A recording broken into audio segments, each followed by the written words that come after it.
যখন রুটি সবজি খেতে একেবারেই ইচ্ছে করবে না, ঝটপট এই হেলদি রেসিপিটা আপনারা তৈরি করে নেবেন। আর এতটাই টেস্টি হয়, তৈরি করার সাথে সাথেই দেখবেন খাওয়ার ব্যাপারে কাউকে আর বলতেই হবে না। অনেকেই আছে রুটি সবজি খেতে একেবারেই চান না। এই রেসিপিটা সেরা সেরা রেসিপি। আজ আমি আরও একটি নতুন ভিডিও নিয়ে চলে এসেছি আপনাদের সামনে। নমস্কার বন্ধুরা, মিঠুস ওভেনে আপনাদের সবাইকে স্বাগত জানাই। প্রথমেই লাগবে আমাদের টক দই। এখানে আমি হাফ কাপ নিয়েছি। এখন এই টক দইটাকে খুব ভালোভাবে ফেটিয়ে নিতে হবে। রেসিপিটা একদম সহজভাবে তৈরি করব, আর দেখা মাত্রই আপনারাও বানিয়ে নিতে পারবেন। ভীষণ হেলদি টেস্টি একটা রেসিপি। টক দইটা আগে থেকে খুব ভালোভাবে ফেটিয়ে নিলে জলখাবারটা আমাদের দুর্দান্ত হবে। এখানে দেখুন বন্ধুরা, দই খুব ভালোভাবেই ফেটানো হয়ে গেছে। আর দেখুন কতটা পাতলা হয়ে গেছে। এখন এই টক দইয়ের মধ্যে দিয়ে দেব 1 কাপ সুজি। সুজিটা যদি মোটা দানার হয় তাহলে মিক্সিতে দিয়ে একটু ঘুরিয়ে নেবেন, ভালোভাবে গুঁড়ো করে নেবেন, তাহলে ভালো হবে। এর মধ্যে এখন দিয়ে দেব জল, তবে খুব বেশি জল আগে থেকেই দেবেন না। হাফ কাপ মতো দিয়েছি। এখন ভালোভাবে মিশিয়ে নিতে হবে, আর সুজিটাকেও ভালো করে ফেটিয়ে নিতে হবে। এতে করে দেখবেন সুজি ভালোভাবে ভিজে যাবে। বন্ধুরা, আজকের রেসিপিটা যদি আপনাদের ভালো লেগে থাকে তাহলে আমার চ্যানেলটিকে অবশ্যই সাবস্ক্রাইব করবেন, পাশে থাকা বেল আইকনটি দাবিয়ে দেবেন, সবার সাথে শেয়ার করবেন, আর একটা লাইক করতে ভুলবেন না কিন্তু। সুজি দইয়ের সাথে মেশাতে মেশাতেই দেখুন অনেকটাই সফট হয়ে গেছে। আর এর থেকে পাতলা করব না। এখন আমরা ঢাকা দিয়ে রেখে দেব। 10 মিনিট মতো রেস্টে রাখবো। যদি আপনাদের হাতে টাইম কম থাকে 5 মিনিট রাখলেও হবে। 10 মিনিট হয়ে গেছে। এখন আপনাদেরকে দেখিয়ে দিচ্ছি। সুজি খুব ভালোভাবে ফুলে দেখুন একদম গাঢ় হয়ে গেছে। জল দেবার আগে ভালোভাবে আবারও ফেটিয়ে নিতে হবে। আগে থেকেই জল দিয়ে দেবেন না, আগে ভালো করে ফেটাবেন, তারপর অল্প অল্প জল দেবেন। এতে করে আমাদের এই জলখাবারটা একদম সফট হবে। এখন এর মধ্যে অল্প জল দিয়ে দেব। হাফ কাপ পরিমাণে দেব, আগে থেকে বেশি দেব না। জল দেবার পরে আবারও খুব ভালোভাবে মিশিয়ে নিতে হবে। আর এই ব্যাটারের কনসিস্টেন্সিটাও আপনাদেরকে দেখিয়ে দিচ্ছি কীরকম হবে। এখানে দেখুন বন্ধুরা, সুজির ব্যাটার কিন্তু আমাদের একদম রেডি হয়ে গেছে। এখন এর মধ্যে আমরা কিছু সবজি অ্যাড করব। প্রথমে দিয়ে দেব ঝালের জন্য 2-3টে কাঁচা লঙ্কা কুচি, অল্প একটু আদা কুচি, একদম ছোট ছোট টুকরো করে দেবেন। ক্যাপসিকাম অর্ধেকটা দিয়ে দিলাম, আর তার সাথে গাজর দিয়ে দেব অর্ধেকটা।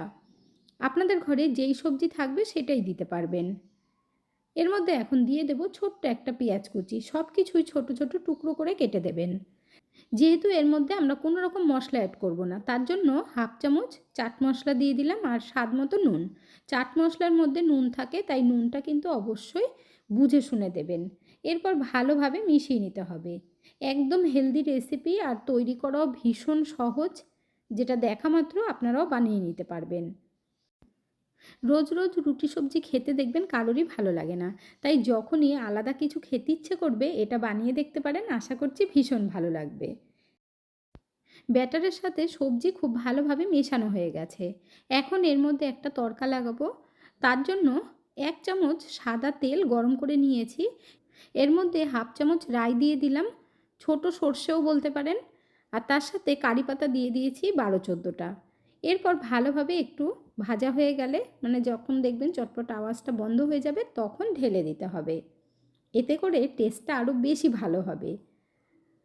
আপনারা ইডলি ধোসা খাওয়া ভুলে যাবেন, এতটাই ভালো লাগে। আর একেবারেই নতুন ধরনের একটা জলখাবার। দেখুন খুব ভালোভাবে আবারও মিশিয়ে নিতে হবে। জলখাবারটা তৈরি করার জন্য কিন্তু আমাদের একদম পারফেক্টভাবে ব্যাটার তৈরি করা হয়ে গেছে। এর মধ্যে সবশেষে দিয়ে দেব ইনো ফ্রুট সল্ট, হাফ চামচের থেকেও কম। আপনারা চাইলে খাবার সোডা দিতে পারেন। এরপর ভালোভাবে আবারও মিশিয়ে নেব, তাহলে দেখবেন খুব সুন্দর স্পঞ্জি হবে। জলখাবার তৈরি করার জন্য একদম রেডি হয়ে গেছে। এখন আমরা একটা থালা নিয়ে নেব, আর তার মধ্যে অল্প একটু সাদা তেল দিয়ে ভালো করে লাগিয়ে নিতে হবে। আপনারা চাইলে প্লেটের মধ্যেও তৈরি করতে পারেন। তেলের বদলে চাইলে আপনারা ঘি লাগিয়ে নিতে পারেন থালার মধ্যে। এরপর তৈরি করে রাখা এই ব্যাটার আমরা ঢেলে দেব। অনেকেই আছেন যারা তেল পছন্দ করেন না, তাদের জন্য কিন্তু দারুণ একটা জলখাবার। এখন আমরা থালাটা ধরে আস্তে আস্তে একটু ট্যাপ ট্যাপ করে দেব, তাহলে ভেতরে কোনো রকম হাওয়া ঢুকে থাকলে সেটা বেরিয়ে যাবে। ভাপানোর জন্য কড়াইয়ের মধ্যে 2 গ্লাস জল দিয়েছি, আর জলটা ফুটে যাবার পর এইরকম একটা স্ট্যান্ড হোক বা বাটি হোক বসিয়ে দেবেন। তারপর থালাটা ধরে আস্তে আস্তে বসিয়ে দিতে হবে। থালাটা বসিয়ে দেবার পর গ্যাসের ফ্লেমটা মিডিয়াম আঁচে রাখবেন। তারপর ঢাকা দিয়ে 10 থেকে 15 মিনিট আমরা ভালোভাবে ভাপিয়ে নেব। 15 মিনিট হয়ে গেছে, এখন ঢাকনা তুলে নিচ্ছি। আর দেখুন বন্ধুরা কত সুন্দর হয়েছে। আর টুথপিক দিয়ে এখন চেক করে নিতে হবে। দেখুন টুথপিকের গায়ে একটুও লেগে নেই। থালাটা আমরা নাবিয়ে নিয়ে ভালোভাবে ঠান্ডা করে নেব। ঠান্ডা হয়ে যাবার পর এই রকম একটা গ্লাস দিয়ে গোল গোল করে কেটে নিতে হবে। তাহলে দেখতে যেমন ভালো লাগবে, যখন কাউকে সার্ভ করবেন তারাও ভীষণ খুশি হয়ে যাবে। চাইলে আপনারা চৌকো শেপেও কাটতে পারেন। গ্লাসটা দিয়ে একটু ঘুরিয়ে ঘুরিয়ে চাপ দেবেন, দেখবেন খুব সুন্দরভাবে কেটে যাবে। আর যদি আপনাদের ঘরে এইরকম গ্লাস না থাকে, ছোট বাটি দিয়েও কাটতে পারেন, আমি সেটাও আপনাদেরকে দেখিয়ে দেব।